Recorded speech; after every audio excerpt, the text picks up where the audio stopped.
Hello friends, இன்றைக்கி நம்ம சேனலில் என்ன வீடியோ பார்க்க போகிறோன்னா கேரட் ரைஸ் நல்லா டேஸ்டியாக எப்படி செய்யறதுன்னு தான் பார்க்க போகிறோம். வாங்க வீடியோக்குள்ளே போகலாம். அதுக்கு பாத்திரம் வச்சாச்சு. பாத்திரம் வந்து ஹீட் ஆனதுக்கப்புறம் எண்ணெய் ஊற்றியாச்சு. எண்ணெய் ஊற்றி 2 பெரிய பல் பூண்டை வந்து சின்ன சின்னதாக கட் பண்ணி சேர்த்து அதோடைய கலர் சேஞ்ச் ஆனதுக்கப்புறமா ஒரு பெரிய வெங்காயம் கட் பண்ணி வச்சுருந்தேன். அதையும் நல்லா வதக்குனதுக்கப்புறமா ஒரு சின்ன தக்காளியை வந்து சேர்த்தாச்சு.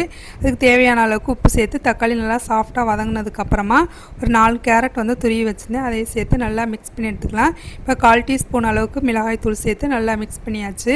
இப்போ எண்ணெய் ஊற்றி 4 முட்டை வந்து உடச்சி ஊற்றிருக்கேன். அதையும் வந்து நல்லா ஸ்க்ரம்பிள் பண்ணி எடுத்துக்கலாம்.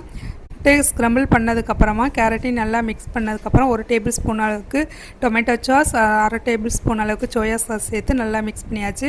1/2 டீஸ்பூன் அளவுக்கு கரம் மசாலா, 1/2 டீஸ்பூன் அளவுக்கு மிளகுத்தூள் சேர்த்து நல்லா மிக்ஸ் பண்ணதுக்கப்புறம் நம்ம உதிரியாக வடித்து வச்சுருந்த சாதத்தையும் நல்லா மிக்ஸ் பண்ணி எடுத்தோம்னா நம்மளுடைய சுவையான கேரட் ரைஸ் வந்து தயாராகிடுச்சு. இது வந்து நம்ம லஞ்ச் பாக்ஸுக்கும் ப்ரிப்பேர் பண்ணிக்கலாம். இது குழந்தைங்களுக்கும் ரொம்ப பிடிக்கும். நீங்களும் உங்கள் வீட்டில் ட்ரை பண்ணி பாருங்கள். ரொம்ப ஈஸியாகவும் செஞ்சிடலாம், ரொம்ப டேஸ்ட்டாகவும் இருக்கும். நீங்களும் உங்கள் வீட்டில் ட்ரை பண்ணி பார்த்துட்டு எப்படி வந்ததுங்கிறத மறக்காமல் கமெண்ட் பண்ணுங்கள்.